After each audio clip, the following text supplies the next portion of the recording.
has been left up, and that could be for Mata, but it also could be that win button that SKT have been utilizing in the mid lane despite the nerfs. And it's still a button that you can put in mid as a blocker or as a I'll lose a bit matchup. So it's one of those things on red side where you're like, it's probably support, but we don't have to commit to that in the first round, and it might draw some junk bans from the enemy, depending on what you're thinking. Papa Smithy, what did you mention before? You mentioned a certain Mordekaiser.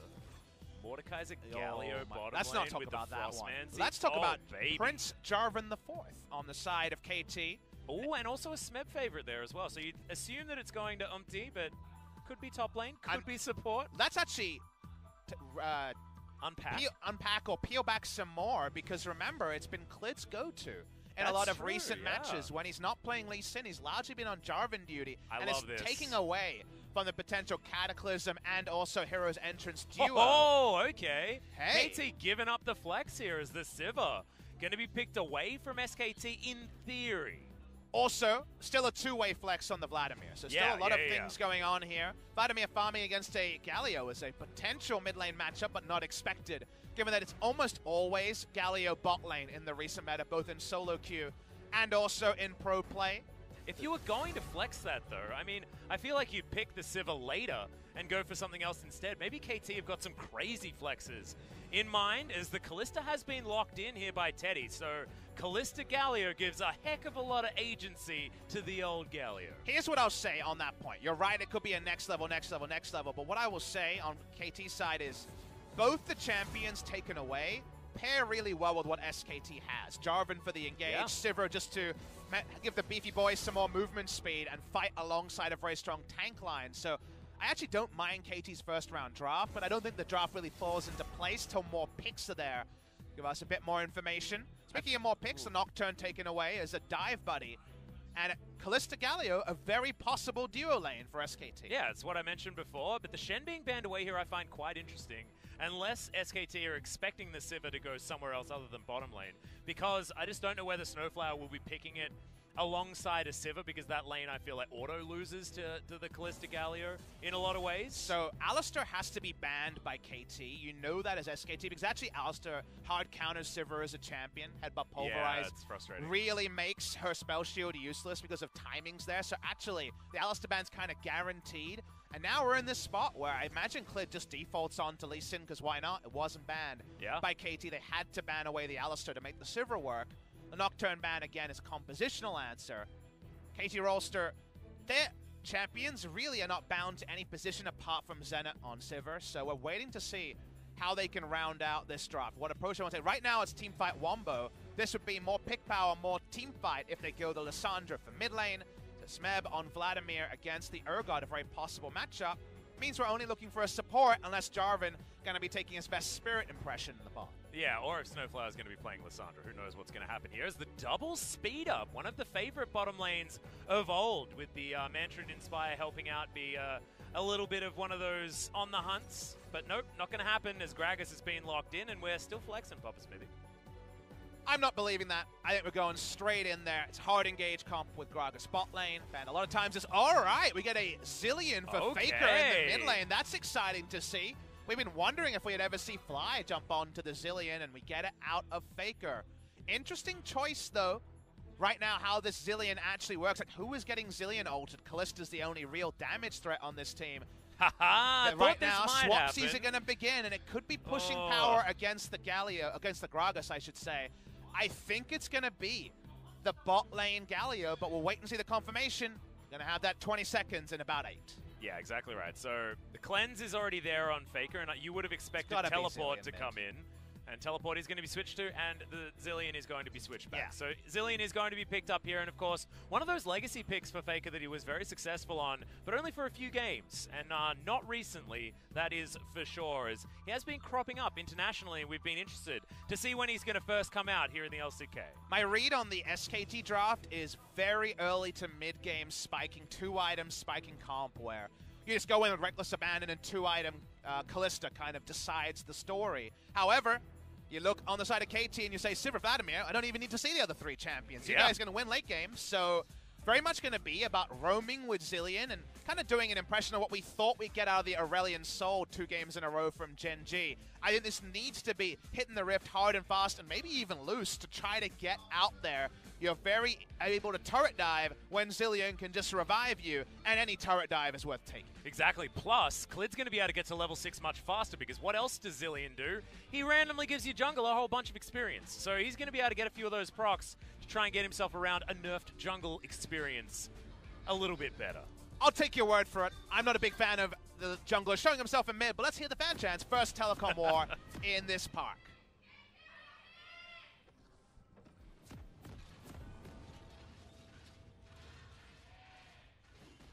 Okay, we are definitely on the KT side of things, but both squads with a lot of fans. This is the Telecom war.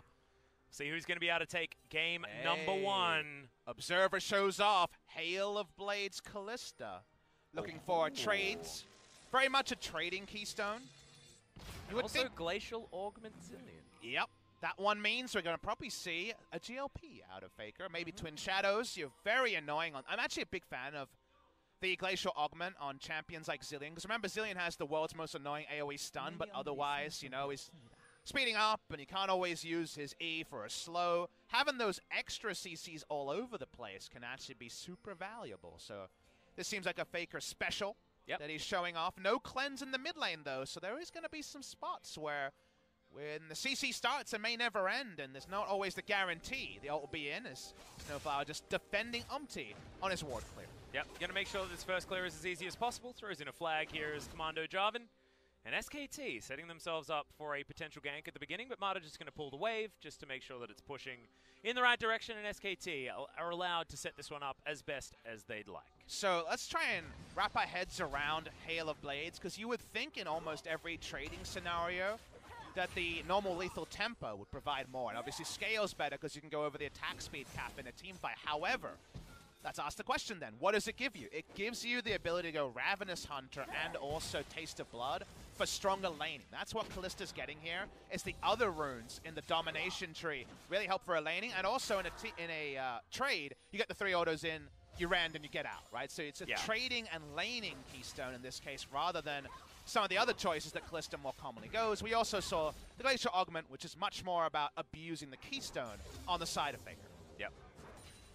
And especially it's a little bit different when you're, you know, Kalista as well, because attack speed means a whole bunch of different things, especially mobility as well. So having that burst of mobility for the first few autos is actually something that Teddy will be able to utilize very well with the Hail of Blades. Yeah, nice point there, more jumps. Yeah. In the early game than you would usually expect. The flat attack speed being over 100% at level 1 onwards. Pretty crazy. He's going for a turret dive. Yeah, Klid's going to come down here as Zenit's going to get taunted. That's the Winds of War, and that's the Lee Sin grabbing first blood.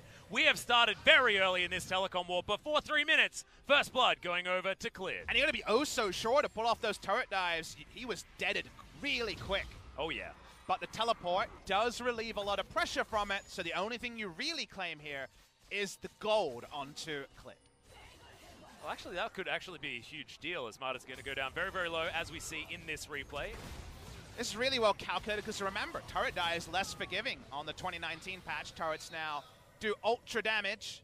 It is a set-piece play. It is well enacted, but when it comes to getting a CS lead or turret play, it's too early to yield anything like that.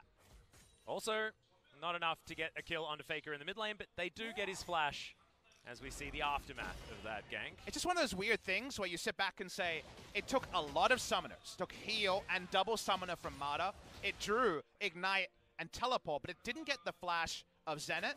So what does it actually mean in the grounded terms? We'll have to wait and see, but we shouldn't argue. Whenever we get action rather than inaction in the early game, we should be shouting. Yeah, we should certainly be excited.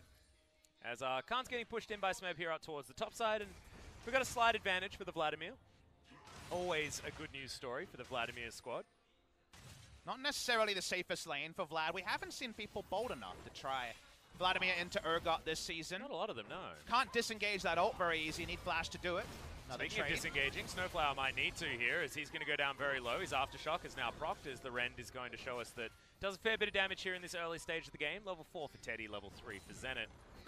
Snowflower's kind of in a tricky spot. The way that Justice Punch works with the hitbox, you kind of have to aggressively body slam, because if you try to defensively body slam, you can really get an odd spot. If you don't body slam at all, you don't get aftershocks, so you take a huge burst of damage from Kalista and Galio. So watch how he plays the match. We're just going in again. Yeah, got another taunt as Snowflower. Oh my god, Zenit just took so much burst from Mata's Winds of War. I was watching Snowflower take a drink and be like, oh, poor guy. Yeah. I need to get a drink to get over this. Well, he's going to go home now. He's going to sleep it off, I think, for a little bit, as Zenit might need to do the same, but doesn't quite have the luxury. He could only afford a refillable potion when he went back home. There is 30 CS to 45. SKT are doing what this bottom lane is known to be able to do, and that is punish and bully. That could be a big thing for the side of SKT. Kalista and the Rune Choice, I think, helping them, but obviously the turret dive doing the majority of the work in the early game. 2 shops now out of Zenit. Finally going to shop for a second time. Watching the mid lane, you already mentioned earlier that Faker flashed. Don't really know how this gank happens, especially now that BDD's hit 6. Feels like Clit is looking for it. Yeah, counter gank timing more than anything else, but we can see that Umpty's nowhere nearby. Snowflower comes on over. He's standing on a ward, as he might have counter gank on his mind as well, but not a lot of Lissandras that'd be too scared standing in the middle of a lane at this point, especially with control ward vision up towards the top side. Mata going to come on down as well. It's a bit of a party here in the mid lane. Remember our draft analysis here around SKT spiking very hard in the mid game, and then just not being possible to answer Vlad Sivir in the late game. Vlad's going to get there. Kalista can do so little against Vladimir. Almost non-interactive death's going to come out. So scaling-wise, a lot to like about SKT. They want to get an early late about SKT in the early game. A lot to like about KT in the late game. So given that, SKT need to continue living on that razor's edge, living right on the aggressive side of the matchup. So Clit wants that level 6 and for the playmaking to start around the Zilean ult. And how do we feel about Sivir in this game as well? Is it going to be the Essence Reaver build that we've seen crop up for the 3-item spike, or is it potentially going to be another one of those Infinity Edge builds for the earlier 2-item power spike that you can get access to and allow that to bridge towards this Sivir Vladimir late game a little bit nicer? Or are they just going to try and avoid fights until those 3 items have come in? I know I'm personally a bigger fan of IE Shiv as a build because it kind of does everything, and fights aren't long enough with usually squishes on both sides for you to need the extra mana regen. Obviously Sivir is mana hungry, but you can kind of get away with different approaches to the lane. But I would understand Essence Reaver and parking Sivir mid lane and just wave clearing, right? There's the complete onus is on SKT to play super aggressive and turret dive if they ever see Sivir hoovering up CS and make the wrong turret dive, and it can go very, very wrong against this comp. So I think it's one of the rare times that I actually can see both sides and probably approve of both sides from the side of KT Sivir. We'll see what Zenit actually decides to do. So he has to make that decision. Khan trading against Meb quite nicely here at this point. Very early Executioner's calling to up with those early lane trades. We'll put behind the Black Cleaver, which can be quite a change of pace in the build. Gone for a cull as well has Khan, just to try and get through, maximize what he can do in the mid game, which is, as you pointed out earlier, exactly what SKT wants to be aiming for in this game. I think SKT have actually drafted, maybe not to quite this degree, mid-game comps as Mata misses everything. Well, everyone body slamming everywhere. There's been a lot of SKT games, I was watching at home on the weekend, a lot of SKT games where they know they're not a pretty outmatched in the late game, but they just take every Drake, every neutral, get turret plates, and the game never gets to that late game time where they might fall away. So I think this has been something that SKT has been willing to do. But until you see it play out, until we can kind of count the turret plates in early game, you never really know to what degree it's going to actually engineer a victory for SKT. Yep. Well, Smeb's having probably the best time ever on the Vladimir. Gets the perfect back as well, as he's got the Kindle Gem and the Phoenix Codex. So he's just going to be in all of the cooldown reduction heaven that he'd like to be. Has the wave shoved towards him here, as Khan has the opportunity of going back home. Doesn't have teleport, of course, because he switched to the Ignite. Wanting that one to help have a bit of a chance in a 1v1 scenario against this Vladimir, who's happily scaling. And I love that Teddy is actually building towards his keystone. What do we say about going into the Halo Blades tree? It's domination, it's strong trading choice rather than maybe the team fight 2 items of going for lethal tempo or going for precision first. So why not get any points in W and just keep dunking out with individual trades? Not like Galio can walk up and get melee trades to proc the W anyway, and they're not worried about what's happening around the map. They're dunking lanes, so don't mind that. It's a very kind of reviewer's tilt individual choice that's being made by Ted. Yeah, I don't mind it, especially with the nerf to how much it does now, as Faker's going to get his ult off. Chrono Shift is going to be there. Thought they might want to try and wait that one out, but both BDD and Umti going to take a little bit of bomb damage. And no more Chrono Shift is available as Smeb. There's the flash forward. Tides of Blood. 1v1 solo kill. Smeb gets it against Khan topside. And that's a big one. It wasn't looking on the cards, but a solo kill for the scaling Vladimir.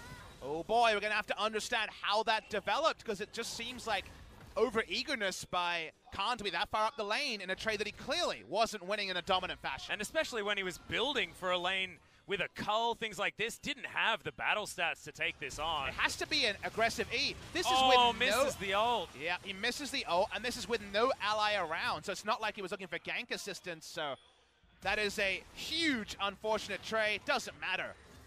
With the double scaling choice and no jungle backup, he looks for an outplay. Speaking of outplays. Yep, it's going to be the kick onto BDD. No ultimate there as the Claw of Doom comes in. They just don't have the options. It's Umti smacks down on the Zilean Martyr, wanting to find it. Baits out the flash with the stopwatch. It might still be enough to grab the Jarvan here as BDD wants to get some of his buttons back. Circle of Frost a little bit too late, but here comes Smeb. Can he get in here? Martyr, his former teammate, is standing between, but now doesn't have the Aftershock available. Burning down with the Ignite, the bot from Snowflower. It's enough to grab the kill for Smeb. And it is a slogfest early, but KT come out ahead. And KT with the scaling advantage will take any gold on the Vladimir they can get. Vladimir in a team fight against Kalista, almost impossible to navigate. So these are good early moments for KT, and SKT caught napping a bit. Faker goes down, and that really unsettles the mid-jungle duo. Oh yeah, now we've got Snowflower moving back down. Vision there, of course, for Teddy, so he'll be A-OK. Looking to try and get some trades here as well, as Martyr's going to limp his way down towards the bottom side of the map. Teddy just wanting this SKT roster to play around the Kalista a little bit more. No way that he could actually get up for this skirmish. Do notice, as far as we are aware, Chrono Shift is available. We're watching the replay here. Faker just doesn't expect to die to the electrocute proc. He's half a second too late on the self-ult. And from there, it just falls into place. Vladimir is closer to the fight than Urgot if you look at the minimap. It was actually a visual bug. There was no Chrono Shift available. Okay, that's important to know. Yeah, we get the confirmation there. So that's a timing issue there. Yeah. Just working against Faker. Thanks for that observer mode. That's Smeb a little bit ironic, isn't it, really? Yeah, Smeb can clean it up. Ends up being just an advantage on the side of KT, but given the scaling, and now the Rift Herald control topside around the Urgot lane. On both sides, we might see some fights. Face check, as there's the ultimate just to get rid of the Kalista. Really good boomerang comes in from Zenit, and he's actually not finished. There's the Claw, BDD looking for the ultimate, as Faker has got that Chrono Shift back off cooldown. Cleared here, but BDD just wants to bully him out of here. Safeguard's going to come over as Umti gets kicked back, and Smeb now finds himself in amongst 3 members of SKT. Pool comes down relatively early. He's now wearing this bomb on his head. Oh, that was so close to not being the Herald for SKT, but still able to lock that one down. And now they're even able to grab this bottom lane outer turret. Screws are starting to come in here as KT just don't know where to really be on the map. And that's a big win for SKT around the lane that built and ruined for lane. They're getting 4 turret plates before the turret plating falls down. Unsure why Gragas wasn't there. I couldn't see if he was coming up for the roam or was the back timing. But it ends up being super significant. They get a lot of extra gold onto the Kalista towards her 2-item power spike. And even at 1 item, could be a dueling Kalista where that first 3 autos are coming in thick and fast. And the early Ren damage might be miscalculated by the recipient.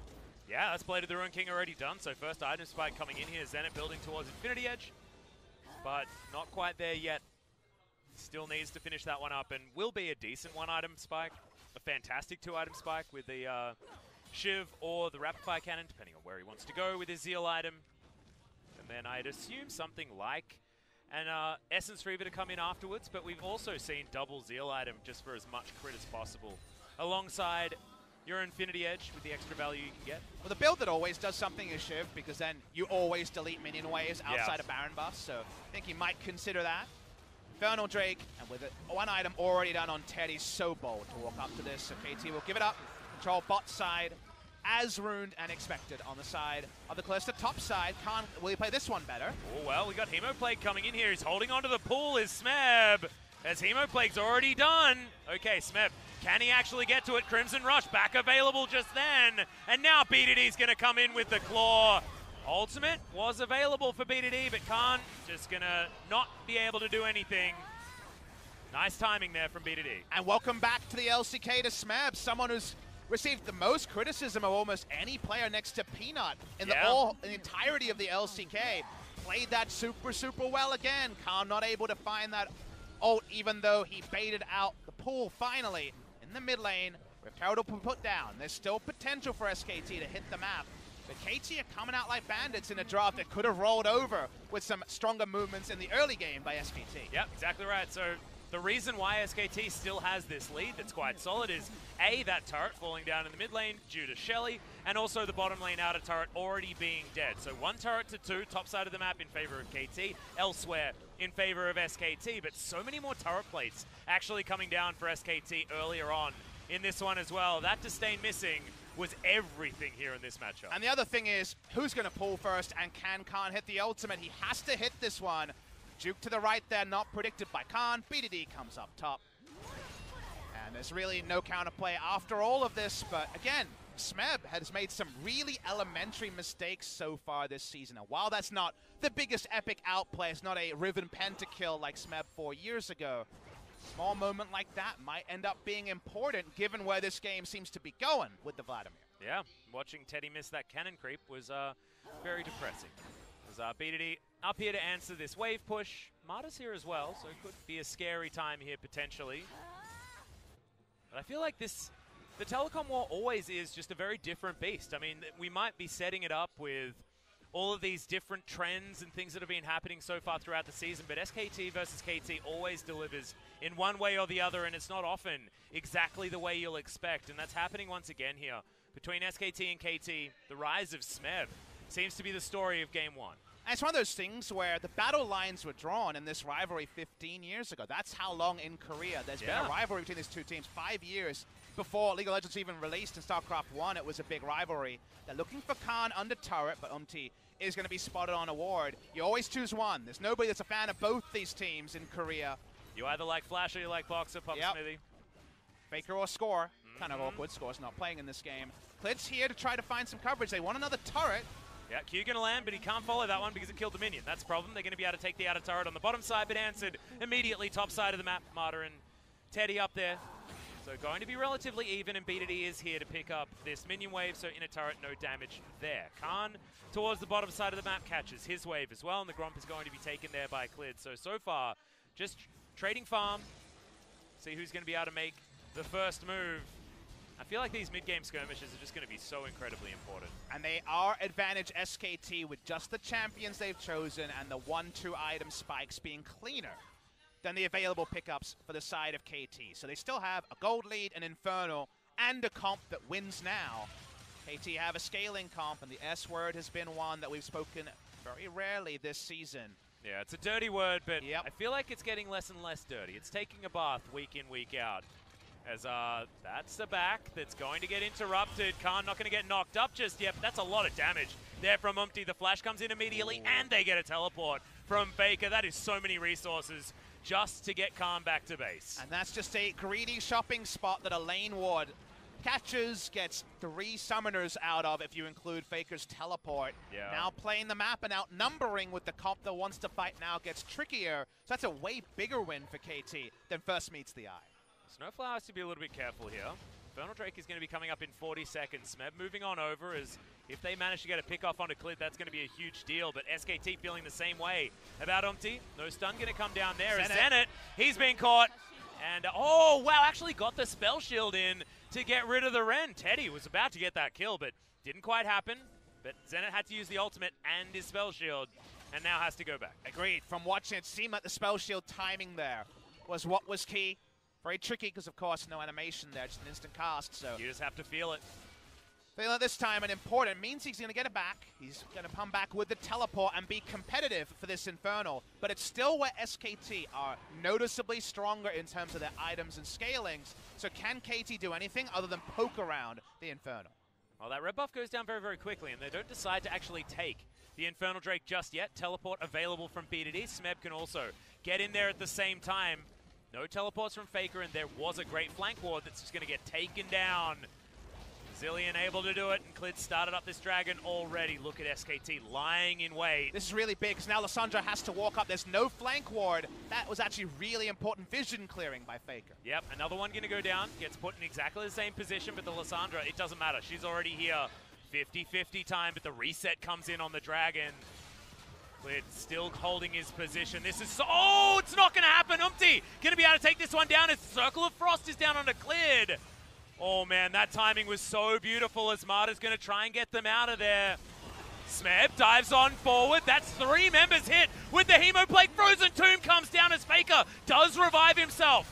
And he's going to be able to get out of there. So much AP already built up, has full health when he comes out of it. But Zenit is already able to grab the kill. The Callista is going to go down. KT may have found their team fight and the dragon. And that's 3 dead on the side of SKT. Both teams were flipped on the wrong side of the map. That meant that Smeb could guarantee an AoE wombo. And playing Zilean, all the other situational things, and playing around the Callista was too many headaches. Callista taken out, SKT lose the skirmish. It's not going to reward an objective to KT, but these are the team fights later that should be more reliable. Smeb just says, this is my time to shine. Hard to argue with him with that much wombo. Yep. AP, AoE flanks, Papa Smithy and Smeb. Name a more iconic duo. We saw his cannon already. It was wanting, but his Vladimir looked great, even if, just as long as you don't look at that proto belt in the wrong direction. Used it to try and create distance between himself and his opponents because he was very low. There's the man on your screen right there. Khan can't buy an ultimate on no. this Urgot. It's gone just a bit askew every time, and those sort of things are tipping the scaling comp to pick up gold, to stay competitive. They got that Infernal as well in the Mexican standoff around the second Infernal spawn. So now it needs to be SKT outplaying. There are still ways they win this game. But a lot of the balanced scenarios, the ARAM is going more and more to the side of KT Rolster. And the Baron threat of this Callista, the turn and pick power of the Galio, the hero's entrance, following up a Clid engage. These are the sort of things we need to see. Otherwise, KT, again, if they can just go to resting state and pile hundreds of CS onto the Sivir, you gotta like KT in game number 1. Oh yeah, and look at what Teddy's had to do as well. He needs to build a Hex Drinker. He has to put behind his Hurricane or his Ginsu's Rage Blade or whatever he's going to come up with as item number 2. This Callista is so far behind whilst having a great start to the game and so many of the turret plates. And it's one of those things where if you say, hey, the enemy team has a fed Vladimir, Callista, what you building? You can build Blade the Ruin King, Hex Drinker, Phantom Dancer, Bloodthirster, and just not really do a lot of damage but survive. Yeah. Or you can go fast Hurricane, the Vlad's held down, and then you just reset the team fights before Vlad turns on. The Vlad is definitely showing up to the party. Yeah. They tried to cancel his Uber. Apparently there was a makeup Uber or a Lyft or whatever it is. He's going to get there, and how Teddy maximizes damage in a pretty unenviable spot. Remember, he has a Zilean as well. If the Hemoplague finds Zilean and Callista, I mean, it's pretty hard to press all your buttons and make this work. Someone's dead, Papa Smithy. That's how that one works. And we haven't even really seen Marta be able to utilize the Fate's Call very often either. I mean, I feel like SKT's comp works if they can catch their opponent unawares. It's not necessarily built for these dragon fights that Vladimir's going to have such a great time in if they can find the positioning. And Marta just hasn't been able to get really anything going on this Galio support. And KT, look at all of their vision around this Baron. We've got a really cool hat being built very soon by the Hemomancer on the bottom side of the map. Smeb, we mentioned the scaling word. It's irrelevant now. He's going to have his first favorite item. He's going to have 45% CDR, and he's going to cut through everyone. How can SKT find the map control to not make this about a team fight that right now is beginning to seem stacked against them? And that's something they will have to show us. Twin Shadows is being built by Faker to be able to potentially find a pick, and remember, Glacial Augment synergy with any item slows. Yep. A pick onto anyone, even the Gragas, is very welcome for the side of SKT. Mountain Drake spawning in a minute should be another fight spot. Right now, they don't have first access to the Drake because they're trying to put all their wards around this Baron. Yeah, we got SKT clearing out everything on the top side. As the dust settled after all of that action, I mean, it's still a gold advantage for SKT, but the reason why we're talking about this as such a KT-favored situation is because if SKT were going to be in a winning spot, it would be a 7,000 gold lead at this point in time, 24 minutes into the game, and SKT would be looking for how to bully KT out of their Baron pit. so they can win the game. The way I always like to talk about it is some champions use gold better than other champions. At some point with a Kalista, you can build more items after the first 2, the first 3. But after that, Sivir is just getting so much more value from 4th, 5th, 6th item. Vladimir and his double scaling on his passive is getting more value out of the next items. Those items in a big gold game are going to come. Death Cap's already there. It's scaling item for a scaling team. Because of things like that and the fact that it's a 40,000 gold game, you like KT at 50,000 gold, that's for sure. And right now, it seems hard for SKT to establish daylight in terms of gold lead over KT before it becomes 50,000 plus on both teams. Not to mention how stable the map state is for KT at this point in time as well. You can see Umti happy to walk up and just solo out this Drake. Mountain to go on top of the Infernal that they've already built up. You'd expect this to be another one of those SKT games that you were mentioning where they have all of the Drakes and they retain control of the game from that point on. Turned out Clid couldn't actually lock down the second Infernal of the game, and now we've got Drake parity, and in fact, a slight advantage for KT, who will be in a sieging scenario with a Mountain Drake in their back pocket as well. Baron, very, very visible for SKT, because they know if they lose a Baron, game's basically over. But because KT are happy to take the Drakes that went on the menu when it was Kalista and Galio bot lane, with the map exchange here, KT is saying, you're not going to start Baron, so we're going to just take Drakes and then come up as 4 and 5 with some ways to check vision, for example, the flag on the Jarvan, and fight things back. Third Inferno spawning. Good lord. Could potentially be at the same time as the Baron before someone picks it up there. Teddy has finally got the build back on course with a Hurricane, but is it enough? Is it too little, too late? These are things we're going to evaluate shortly. SKT, again, it's hard for KT to blow open the game, but the onus isn't on them with the Sivir and Vladimir. Yeah. So these even states where we're trading farms should, again, favor KT in an even game. Well, KT have also, you know, had issues with pulling the trigger a little bit too early and a little bit too hard and throwing games away. But SKT, I mean, that's one of the things that we've actually criticized them for, especially on the top side. I mean, Khan has already demonstrated that today with some of his earlier calls, his flash disdain just really being a problem and giving away that solo kill to Smeb and starting this whole snowball. I feel like these teams are really weirdly similarly matched at this state, despite SKT looking so much better in the standings. You would sound like a KT optimist if you said that before the series started, because KT have made a lot more mistakes. And some people just rolled over in lane, right? Smeb has had who a was lot of expecting struggles Smeb there. to play this well this game? I don't think anyone, really. It's your first series you watch of the season, you heard Smeb's not playing well. It's so easy to counter with, oh yes, but remember all those times 4, 3, 2 years ago. And you'd be right, but when you can't perform 8 best-of-3s in a row, you know, at some point, you lose start believing. your brownie points. We've got the 3 Worlds teams in the relegation spots, so there was no way to assume that. So it's nice to see Smeb. Again, it's not a full game yet. It's 25 minutes of good play. Yeah. And they have to finish, they have to close it out, right? And KT have struggled to find that ability in the past, especially with this new roster that they're still trying to figure out and put together. But at the moment, you know, Zenit's farming up quite nicely, only 25 behind the Kalista, but he's got a kill under his belt. Bit of a gold bounty here in a QSS as Zenit's looking for item number 3. We'll see whether he just goes back and buys a Zeal item outright and is just battle ready at this point onward, or whether Mikuro Scimitar is going to come in first for a little bit more of that added utility. And it is Zeal item number 2. All right, SK Telecom. Now all about the Baron, like we mentioned. Going to be difficult for them to fight for both Infernal and also the Baron, but right now they are splitting their wards, as you can see on the minimap. Have to find a fight where Faker and Teddy aren't both hit by the Hemoplague. I think they just instant lose there because it's so hard to find any way to maximize damage and deal with the AoE wombo possible from KT. They're chasing for a pick onto Umti and get a nice amount of damage. Yeah, Clid almost had a kickback opportunity there. The bomb is going to go off, but you can see the trade on the bottom side of the map. Smeb was actually winning against Khan. Khan had to use his Ghost in order to get away.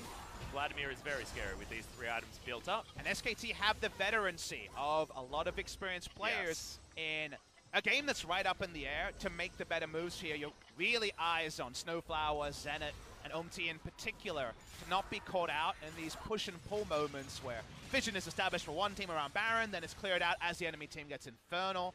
There's no free objectives right now. The Drake is not a cloud or ocean at 30 minutes. It's an Infernal.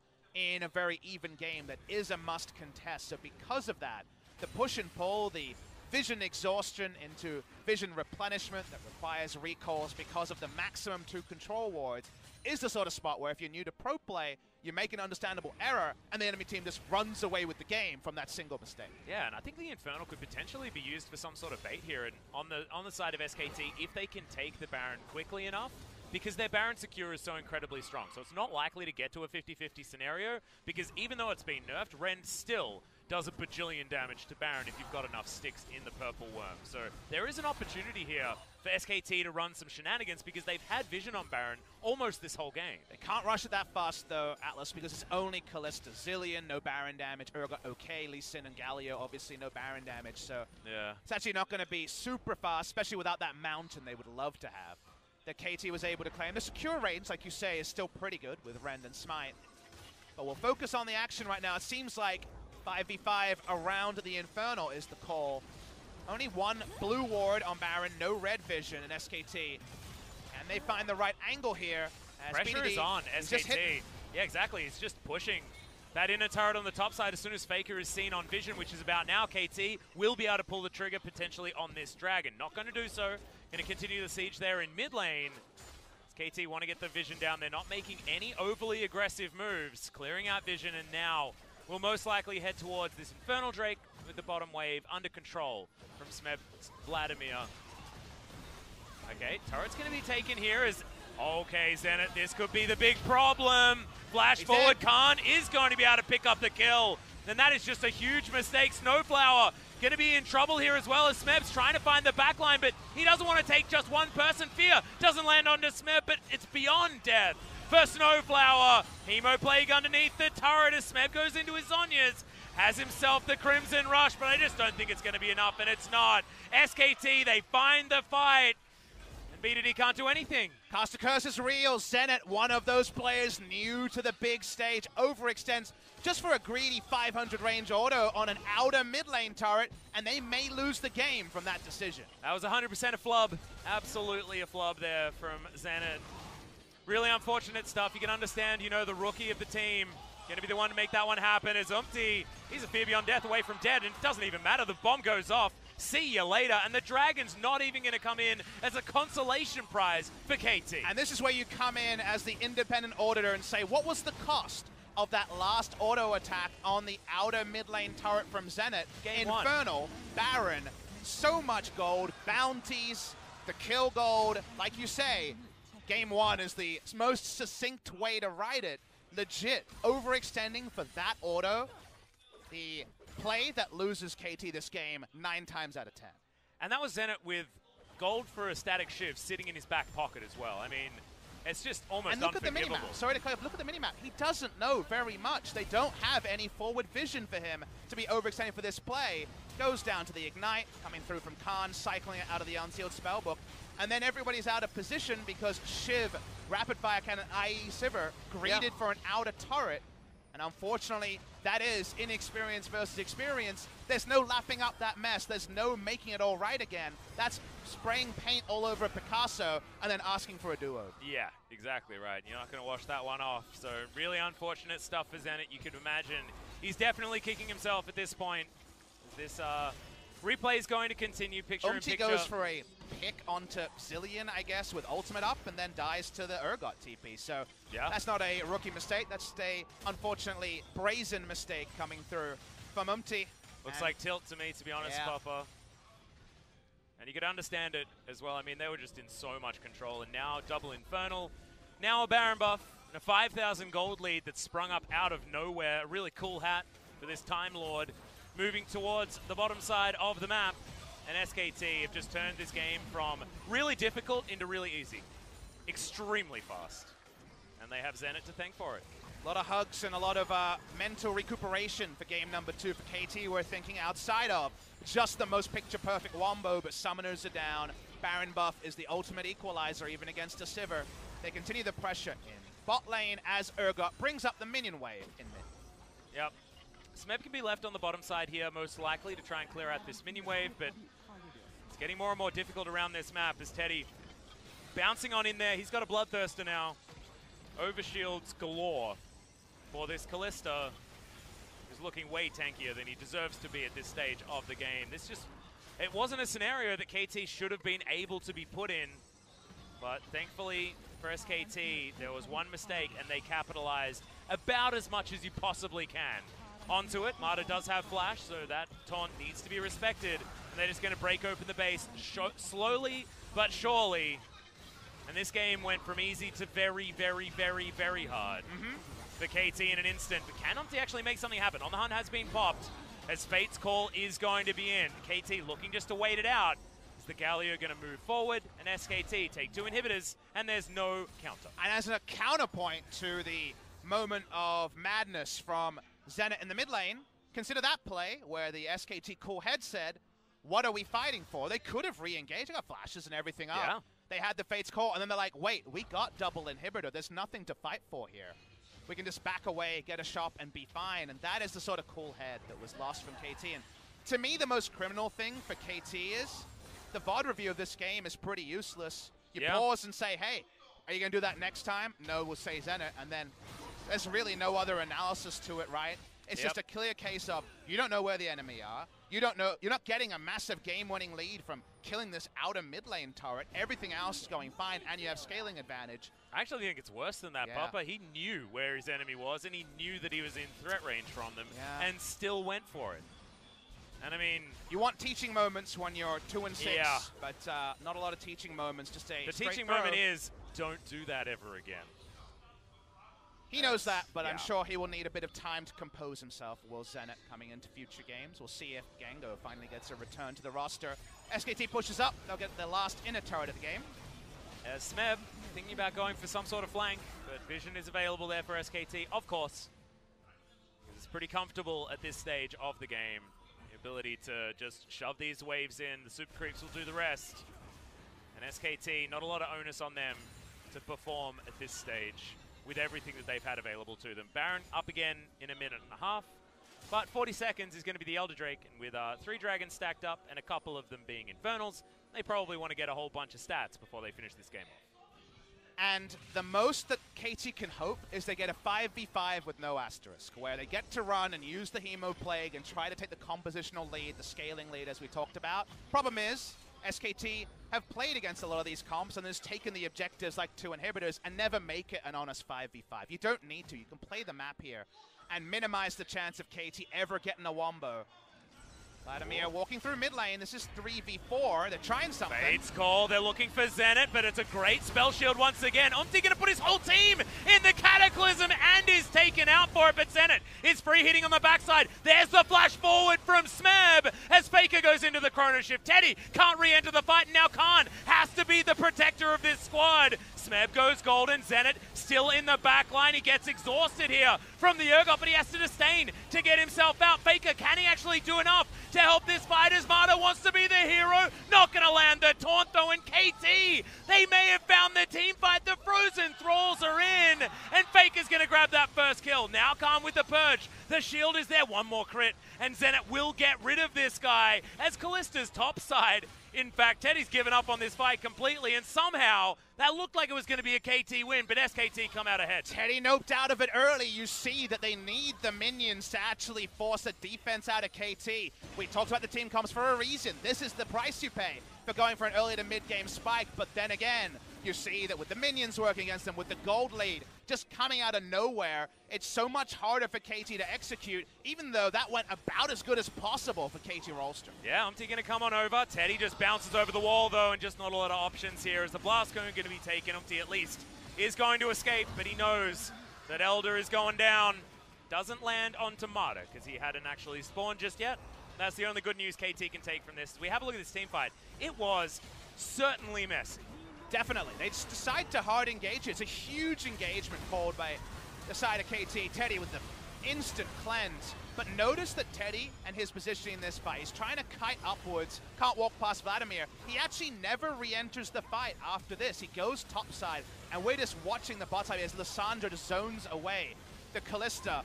If there was no 8,000 gold injection to SKT, you can't be even competitive on the bot side here. But they're able to continue fighting out. And remember, if we get a repeat of a team fight like this, there will in fact be the Elder Dragon buff And the Elder Drake means more damage from the Urgot, that's for sure, with his high attack speed on W. Yeah. Well, SKT in position for a fight right now. Zenit Spell Shield on cooldown, and somehow Snowflower took his whole health bar in damage. But you get to pick up double Infernal Elder, go to Baron and say, we face checking KT Rolster, and that is something they're going to have to answer very quick. Well, the answer's probably, well, I guess we have to, but we really don't want to. B2D going to teleport his way forward in the Baron. There's so many sticks in it, but they're just going to move away. They're trying to follow the minion wave and get a third inhibitor of the game. They should be able to. 2 inhibitors have respawned, KT have to do something. They want to fight. fight. They just dive on top of this Baron, and now SKT has to go to them. This could be a good opportunity for KD to make something work, as Umti is going to dive on forward. Teddy's put in a cage, but he just jumps out. It's no worries there as Jarvan. Has he actually caused enough disruption? The flash out from Khan, who wants to get it. Yeah, the Chrono Shift, sorry, not going to get utilized. Has to eat Honey Fruit instead. Is now Smeb. No Hemo Plague, but they want to KT stop their backs, but Teddy's so big! Yeah, I know. He's trying to find the Ren sets, the pool. Is it going to be there? Klid just kicks him to death. The Vladimir is going to die, and he has his Guardian Angel to stay alive. B2D, can he cycle enough? As the ultimate is going to come in, and Zenit gets a double kill. Khan, can he get the 1v1 as the Spell Shield is in? Teddy is on the hunt, though. 1 versus 2 is what it feels like as Zenit slowed down a couple more of these crits, and Khan is just going to die. The Ricochet is so strong. Just the tip, not enough from Zenit as Faker wants to come on over. 1 versus 3, Zenit against the world. This could be his redemption. But SKT, they're trying to find it. 1 more crit, the slowdown. There it is. The ultimate's going to land, but the Spell Shield is going to get that one as well. Chrono Shift. It brings Faker back alive again. Full health now available for the Chrono Shifting man in the mid lane. And Atlas, that's no yakety sax. Consider how much time he wasted from SKT. 3v1, 4v1, 3v2, it didn't matter. The Sivir living there actually breathes more life in the game. Well, Zenit giveth, Zenit take it away as Umti dives on forward. He has to sacrifice himself here, but the rest of the fight is a lot of Sivir free hitting, Papa. The good news is he dies so fast, the Fear Beyond Death doesn't fear 3 members of his team rushing in to contest the Baron. Urgot just wants to die, unfortunately. The suicide note is rejected by KT Rolster, and from here, Teddy plays this perfectly. We know his Kalista is otherworldly. As the fight goes on, SKT, try as they might, don't have a team comp to make these team fights as easy as the gold lead should suggest. And Zenit just will not roll over after his earlier mistake. Yeah, gets a whole bunch of movement speed from the Mercurial Scimitar there as well, so able to create a lot of distance, and then Khan realizes he can't do anything. As picture-in-picture, we saw it starting up here as Khan taking so much damage even through the Gargoyle Stoneplate, and B2D, great position now for a potential flank, has the Claw. Back off cooldown very soon. Consider that Smebs flashes back up, and he still can rewrite history and bring back what looked like a lost game for KT Rolster with the right ult. KT keeps saying, come to us, please. We want to fight. This gets the honest 5v5. That seemed impossible 5 minutes ago. Well, SKT, they've got Khan making their way forward. The Baron, once again, extraordinarily low. Oh! Ulti might just be... Oh, there we go, finally! We get Faker before the Chrono Shift. Feels like a 2-for-1 special, as he can normally take someone back up again. And 1 minute on the death timer, KT, 4 versus 5. But Umti's extraordinarily low. Can SKT get a steal? Klid wants to make the historic play, but it's not going to happen. It's B2D that locks it down, but Klid can't even get into the pit. And Faker going down there is so important because then no one else can walk up. Chrono Shift is wasted in that scenario. He does not have QSS. We got a very extended replay. Let's see if B2D is ever envisioned. The answer is no. Oh, he considers going out, but because the control ward is down, he has no idea on B2D's positioning. If we're going to talk about Zenit's mistake, Faker walks up and gifts a Baron to the scaling comp, and now suddenly they have the Baron, and they can run at SKT and make them pay. And that was extraordinary opportunistic play there from B2D. He just wanted to fish, because he could throw the Claw out, he could throw whatever buttons he wanted, and then leave instantly. But how many players just take the Claw? Because I started a Claw, I'm going out. The flash was so big. Speaking of flashes. Yes, Snowflower might need to use his as Fear Beyond Death comes in. Not going to get any fears. But KT now lose one of their Baron buffs, and this is going to put a blocker on the situation as Umti, in trouble. He was baiting for B2D, but may have just baited his entire team as now Zenit comes on over with some auto attacks, and the Q, thankfully, is not going to land from Klid. Marta get hit by the Hemo Plague, but it's not actually going to do a lot of damage there to Teddy. On the hunt, now on cooldown as well. Very hard to disengage even with Sivir ultimate against Zilean at this point with all the CDR, you are going to be hyper speed for days. BDD in his flank spot again as the base being taken down by SKT minions. Yeah, there's another Elder Drake that's going to get spawned as well, and this will be second for SKT. Might be way more difficult for KT to actually get over the top. Now, KT Rolster picked up the Elder, remember. So actually, this will not be stacking buffs. It'll be SKT's first Elder. Oh, no, SKT got You're right. It was SKT. So this will be a double Elder. It's a 5-minute buff. Yeah. How can KT react? Snowfire can't be Well, there. they're going to have to try and steal this one away as it does reset. Umti doesn't have the flag and drag. Oh, BDD so desperately trying to get in there. Can't get onto Faker, who just speeds himself up. And Double that's Elder. 2 Elders onto SKT. BDD might actually have to use his own ultimate on himself, and he does. Doesn't get any value out of it at all, and the Zhonya's now has to be used immediately afterwards. Lissandra goes down for basically free as Umti dives on forward. Zenit gets 1 kill onto Khan, though. Can he get any more done as the Frozen Thralls are so strong? Smeb's still alive. Sivir and Vladimir marching towards the SKT base. Double Elders match, double threats, and Vladimir and Sivir, they can't get near it. Teddy takes half his life. The moment he tries to duck in, he's not actually behind the front line. He comes from the side, he goes out the side, and that means they're going to lose their inhibitor at minimum. Yeah, well, they should be able to get on over here as SKT should defend from their Nexus turrets most likely. The rest of the waves are pushing out here for SKT, thankfully for them. But it looks like KT want to use the rest of this Baron buff to try and get some chip damage on Nexus turrets. It's risky because Teddy is still very strong. This burn damage is a huge deal from the Elder Drake. Oh boy, Atlas, take a bow. Take a breath also, because we're not done with the breathless team fights. The death timers being around 50 minutes have not mattered. I believe the longest game of the season. We have it in front of us. 57 minutes. Possibility, we see it here. How about a third Elder? And remember, the 57-minute game was a Freaka versus Jinner. It wasn't necessarily because of high-level play like this. Remember, Teddy has double Elder, double Infernal, and a pretty defensive build. Watch his contribution here because Vladimir Sivir. There's AoE damage up the wazoo. He tries to come in from the side to make something of the engage from SKT, and he gets a couple of autos on Snowflower, and then he gets first cast, then auto, and he can never fight again. Unfortunately, that's just Kalista after the Vladimir and Sivir are confirmed. Doesn't matter, double Elder, doesn't change your defensive stats here. They're taken down where they stand. We're running out of Zilean passive value, everyone level 18 on the side of SKT. And Zenit now has no boots, but a Trinity Force. This guy is hitting like an absolute truck. And On the Hunt's going to help him get that movement speed anyway. All of the inhibitors back alive for KT. SKT still waiting on their middle inhibitor. 75% crit from the build, and then Triforce, Merc Scimitar, and even some armor penetration. This is the 9.3 full build we've been denied for a long time in Korea. Yeah. Zenit cannot afford to make any critical errors, but it does feel like SKT need to pull a rabbit out of a hat now that the game has reached a kind of even state. We already talked about even or ahead KT Rolster, comp-wise, in a great spot. Well, you got the Spooky Ghost. Zenit is going to use his Spell Shield on one of them. We've got 2 Guardian Angels available here for SKT. We've got none up for KT Rolster, which could actually be a huge deal.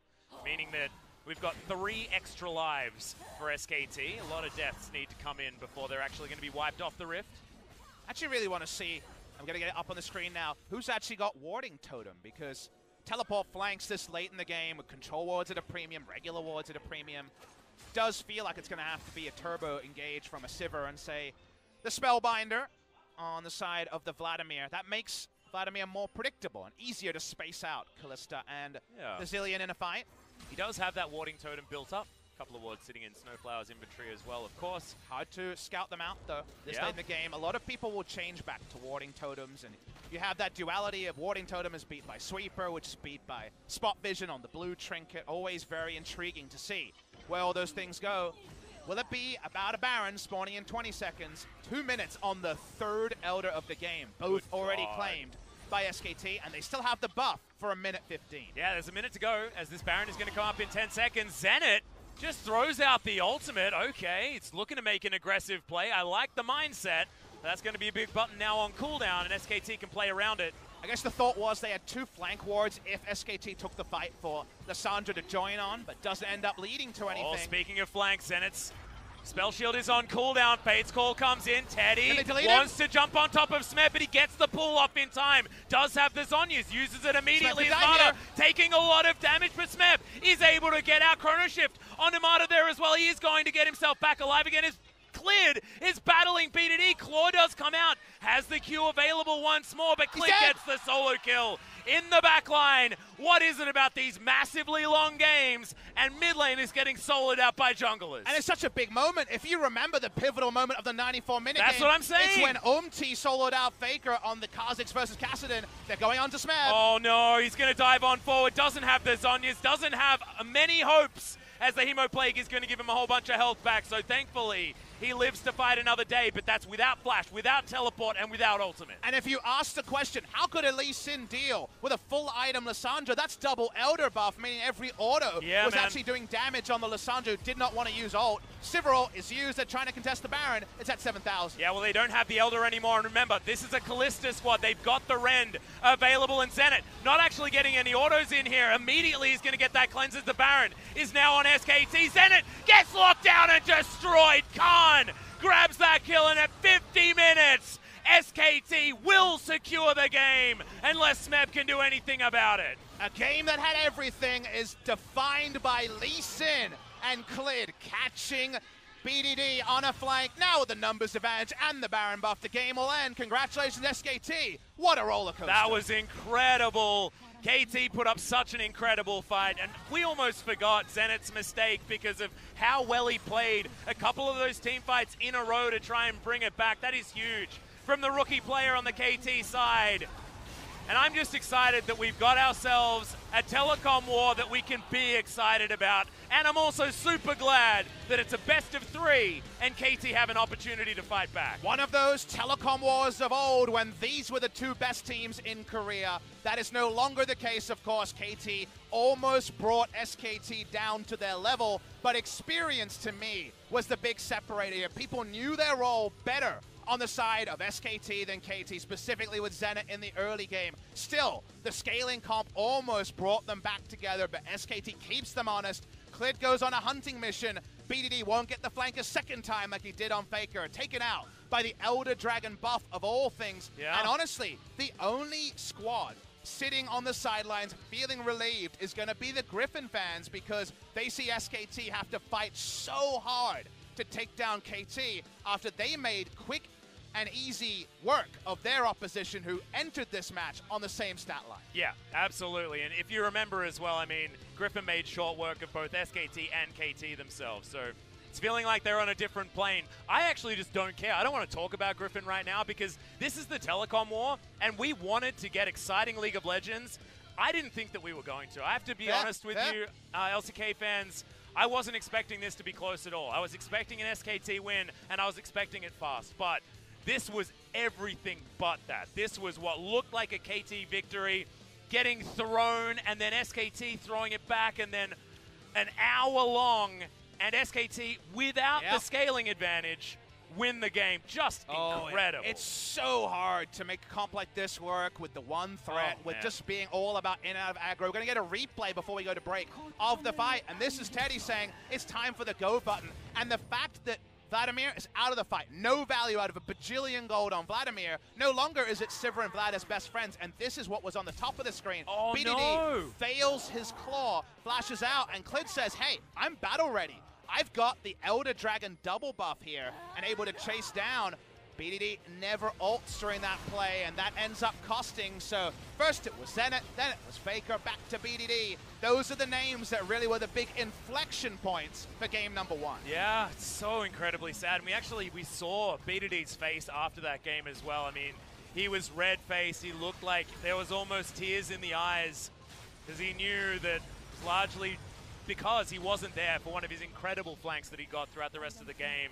If there was something that I could say to him, I'd say, well, the rest of your play was absolutely amazing. His pick, his opportunistic pick onto Faker was so beautiful. But when would you say that, Atlas? I would bet you wouldn't say it right now when he's walking back feeling really sheepish. No. Not the time for that comment, and unfortunately for KT, they're going to have to pick themselves up, and not with the veterancy of the opponent. 60,000 damage. Remember, Hemo Plague helping out for some of those ricochet crits, but that 6-item Sivir this was a game that went both ways, and the gold graph tells one story that the scaling, of course, didn't endorse. The rubber stamp was on KT in the late game outside of the mistakes you can't expect, and Zenith's was the really big one, and unfortunately, they did so much good work after that, and yet still in the clutch, it just wasn't enough. Yeah, it was so close, and yet so far for KT Rolster. However, they do have another chance to fight back. Get together, mate. We got more games. And we've got a Telecom war on our hands.